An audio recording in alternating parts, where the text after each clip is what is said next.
Hello my dear students, myself Chetan Sharma. Welcome to my YouTube channel commerce कक्षा। आज commerce कक्षा में हम बात करने वाले हैं मैक्रो इकोनॉमिक्स के एक इम्पोर्टेंट चैप्टर की, जिसका नेम है गवर्नमेंट बजट। इस चैप्टर का जो वेटेज है सीबीएसई में वो 6 मार्क्स का है, लेकिन चैप्टर बहुत इजी है। इसमें से न्यूमेरिकल भी पूछा जाता है, थ्योरी भी पूछी जाती है। इस वीडियो में मैं सिर्फ थ्योरी को कवर करूँगा, न्यूमेरिकल का मैं अलग से एक वीडियो अपलोड करूँगा। Hello my dear students, myself Chetan Sharma. Welcome to my YouTube channel commerce कक्षा। आज कॉमर्स कक्षा में हम बात करने वाले हैं मैक्रो इकोनॉमिक्स के एक इम्पोर्टेंट चैप्टर की, जिसका नेम है गवर्नमेंट बजट। इस चैप्टर का जो वेटेज है सीबीएसई में वो 6 मार्क्स का है, लेकिन चैप्टर बहुत इजी है। इसमें से न्यूमेरिकल भी पूछा जाता है, थ्योरी भी पूछी जाती है। इस वीडियो में मैं सिर्फ थ्योरी को कवर करूँगा, न्यूमेरिकल का मैं अलग से एक वीडियो अपलोड करूँगा। चैप्टर में हम सबसे पहले बात करेंगे कि गवर्नमेंट बजट का क्या मीनिंग है। देखो, गवर्नमेंट बजट गवर्नमेंट का एक फाइनेंशियल स्टेटमेंट होता है, जिसमें गवर्नमेंट अपने फिजिकल ईयर की एस्टिमेटेड रिसिप्ट्स और एस्टिमेटेड एक्सपेंडिचर को शो करती है। जैसे आप सबने देखा होगा कि हर साल फरवरी में जो हमारा फाइनेंस मिनिस्टर है, वो जो आने वाला फाइनेंशियल ईयर है उसका जो बजट है वो पार्लियामेंट में प्रेजेंट करता है। तो उसमें वो यही बताता है कि जो हमारी गवर्नमेंट है वो डिफरेंट हेड पे कितना खर्चा करेगी और कितनी इनकम गवर्नमेंट को होने की उम्मीद है। ठीक है, तो जो ये हमारा गवर्नमेंट बजट है, गवर्नमेंट बजट हमेशा एक फाइनेंशियल ईयर का होता है, जो कि नॉर्मली 1 अप्रैल से 31 मार्च तक का होता है। जो हमारा गवर्नमेंट बजट होता है ये बेसिकली 1 फाइनेंशियल ईयर का होता है, जो कि नॉर्मली 1 अप्रैल से स्टार्ट होता है और 31 मार्च को ख़त्म होता है। अब हम बात करेंगे ऑब्जेक्टिव्स ऑफ गवर्नमेंट बजट की। देखो, गवर्नमेंट बजट क्यों बनाती है, इसमें पहला पॉइंट आता है reallocation of income and wealth. Government budget के थ्रू इकोनॉमी में इनकम और वेल्थ में जो अनइक्वल डिस्ट्रीब्यूशन है इसको दूर करने का ट्राई करती है। गवर्नमेंट क्या करती है, इसके लिए टैक्सेशन की पॉलिसी अपनाती है कि वो रिच लोगों पर ज़्यादा टैक्स लगाती है और साथ में जो पुअर पीपल है उनको सब्सिडी देती है, जिससे क्या होता है जो रिच और पुअर में जो गल्फ है उसको वो कम करने का ट्राई करती है। गवर्नमेंट बजट पॉलिसी के थ्रू इकोनॉमी में रिसोर्सेज का रीएलोकेशन करती है। वो रिसोर्सेज का ऐसे रीएलोकेशन करती है कि सोशल वेलफेयर मैक्सिमम हो और साथ में लोगों का प्रॉफिट भी मैक्सिमम हो। गवर्नमेंट बजट के थ्रू इकोनॉमिक स्टेबिलिटी का भी ट्राई करती है। इसके लिए गवर्नमेंट फिजिकल पॉलिसी अपनाती है। फिजिकल पॉलिसी गवर्नमेंट की इनकम एंड एक्सपेंडिचर पॉलिसी होती है। इसमें गवर्नमेंट बहुत सारे टूल्स अपनाती है और इन्फ्लेशन को डिफ्लेशन को कंट्रोल करने का ट्राई करती है। गवर्नमेंट के बहुत सारे बिजनेसेस होते हैं, बहुत सारे एंटरप्राइजेज होते हैं। जैसे आपने देखा होगा गवर्नमेंट के स्कूल्स हैं, हॉस्पिटल्स हैं, ये अपना डिफेंस सेक्टर है ना, रेलवे है, आपने अपना ये वाटर डिपार्टमेंट जैसे दिल्ली जल बोर्ड आपने ये देखा होगा, है ना। तो ये सारे जो है गवर्नमेंट के ये एंटरप्राइजेज हैं। इन सारे एंटरप्राइजेज का management fund allocation government budget के थ्रू ही करती है। Last is economic growth. देखो, अपनी कंट्री की ग्रोथ के लिए गवर्नमेंट जो है जो पॉलिसीज़ बनाती है, प्रोविज़न्स बनाती है, वो बजट के थ्रू ही बनाती है। गवर्नमेंट बजट के थ्रू ही ये डिसाइड करती है कि किस सेक्टर में कितना इन्वेस्टमेंट करने की नीड है ताकि हमारी ग्रोथ हो, इकोनॉमी स्टेबल रहे। अगर हम गवर्नमेंट बजट के स्ट्रक्चर की बात करें तो इसमें 2 टाइप्स के बजट आते हैं। पहला आता है हमारा रिवेन्यू बजट। देखो, रिवेन्यू बजट वो बजट होता है जिसमें हम गवर्नमेंट की रिवेन्यू रिसिप्ट और रिवेन्यू एक्सपेंडिचर को इंक्लूड करते हैं। इसको हिंदी में राजस्व बजट कहते हैं। ये वो बजट है जिसमें हम सरकार की राजस्व प्राप्ति और राजस्व व्ययों को शामिल करते हैं। ये गवर्नमेंट की रिकरिंग एक्सपेंसेस और रिकरिंग इनकम को शो करता है कि गवर्नमेंट को डेली बेसिस पे कितने खर्चे करने पड़ते हैं और गवर्नमेंट को कितनी इनकम होती है। सेकंड आता है कैपिटल बजट, पूंजीगत बजट। ये वो बजट होता है जिसमें हम गवर्नमेंट की कैपिटल रिसिप्ट और कैपिटल एक्सपेंडिचर को शो करते हैं। मतलब इसमें हम गवर्नमेंट की वो सारी ट्रांजैक्शंस रिकॉर्ड करते हैं जिनसे गवर्नमेंट की असेट और लायबिलिटीज में चेंज आता है।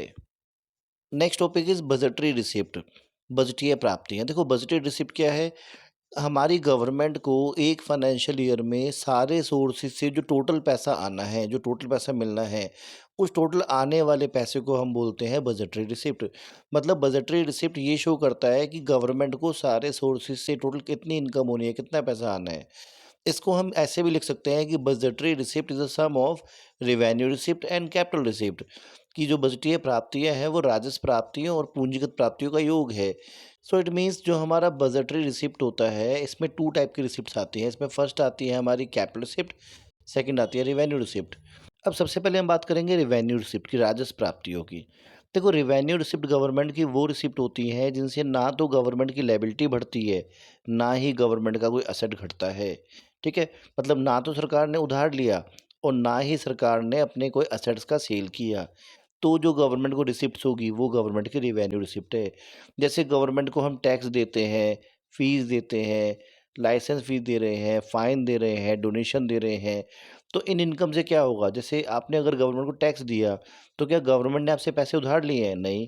क्या गवर्नमेंट ने आपको कोई एसेट बेचा है? नहीं। तो टैक्स गवर्नमेंट की रिवेन्यू रिसिप्ट है, राजस्व प्राप्ति है। तो देखो, वो सारी रिसिप्ट जिनसे गवर्नमेंट की ना तो लायबिलिटीज़ बढ़े, ना ही एसेट घटे, तो वो हमारी रिवेन्यू रिसिप्ट होती हैं। ये बेसिकली रिकरिंग नेचर की होती है, बार-बार होने वाली इनकम होती है ये सरकार की। इसको हम 2 पार्ट में बाँटते हैं, एक होता है टैक्स रिवेन्यू रिसिप्ट, कर प्राप्तियाँ, और एक नॉन टैक्स रिवेन्यू रिसिप्ट, करेत्तर प्राप्तियाँ। अब हम बात करेंगे टैक्स रिसिप्ट ऑफ गवर्नमेंट की, सरकार की कर प्राप्तियों की। देखो, कर क्या है, टैक्स क्या है? टैक्स एक वो लीगल कंपल्सरी पेमेंट है जो हर पर्सन को गवर्नमेंट को करना पड़ता है विदाउट एनी एक्सपेक्टेड कंसिडरेशन, कि सभी को गवर्नमेंट को टैक्स देना है। आप डायरेक्टली इनडायरेक्टली गवर्नमेंट को टैक्स पे करते हो, और बदले में आप गवर्नमेंट से ये एक्सपेक्ट नहीं कर सकते कि वो आपके लिए कुछ आपको डायरेक्ट बेनिफिट दे, है ना? तो ये टैक्स है।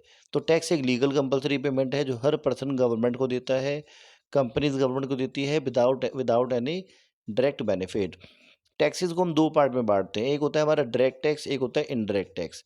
डायरेक्ट टैक्स वो टैक्स होता है जो जिस पे लगता है वही पे करता है, मतलब कि जो टैक्स शिफ्टेबल नहीं है, वो हमारा डायरेक्ट टैक्स है, प्रत्यक्ष कर है। ठीक है? जैसे income tax, wealth tax, corporate tax, ये हमारे डायरेक्ट टैक्स हैं। फिर हम बात करेंगे इनडायरेक्ट टैक्स की, अप्रत्यक्ष कर की। ये वो टैक्स होते हैं जो लगते एक पर्सन पर है, पर वो पे दूसरा पर्सन करता है, मतलब वो टैक्स जो शिफ्टेबल नेचर के हैं, जिनको हम दूसरों पर ट्रांसफ़र कर सकते हैं, वो हमारे इनडायरेक्ट टैक्स है। जैसे गुड्स एंड सर्विस टैक्स, ये हमारा इनडायरेक्ट टैक्स है। Next is non tax revenue, करेत्तर प्राप्तियाँ।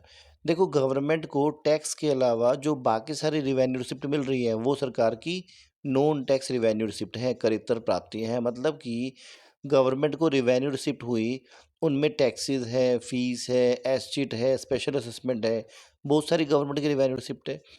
उनमें से जो टैक्स है वो गवर्नमेंट का टैक्स रिवेन्यू रिसिप्ट है, और टैक्सेस के अलावा जो बाकी की सारी गवर्नमेंट की रिवेन्यू रिसिप्ट बची, वो गवर्नमेंट की नॉन टैक्स रिवेन्यू रिसिप्ट है। तो मतलब करों के अलावा सरकार की जो बाकी सारी राजस्व प्राप्तियां हैं, वो सरकार की करेत्तर राजस्व प्राप्तियां हैं।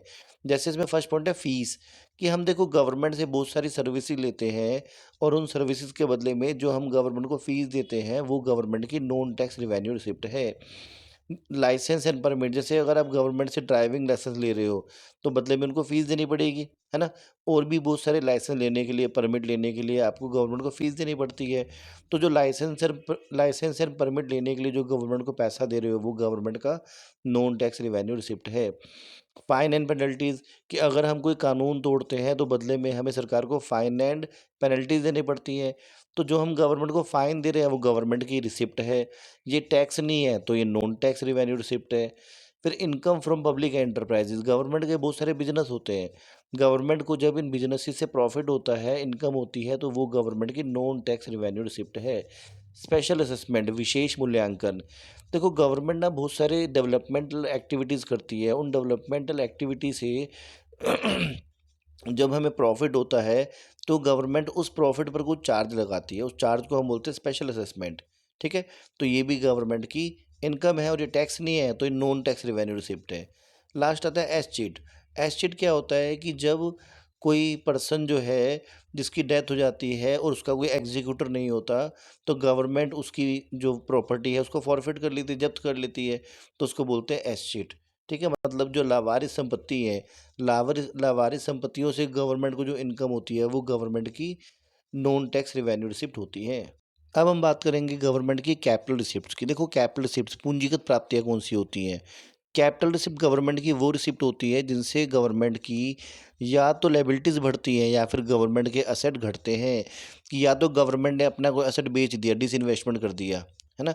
या फिर गवर्नमेंट ने बोरोइंग किया है लोगों से, या किसी और कंट्री से, या आरबीआई से उधार लिया है, तो गवर्नमेंट का पैसा है बट लायबिलिटी भी बढ़ गई, तो वो गवर्नमेंट की कैपिटल रिसिप्ट है।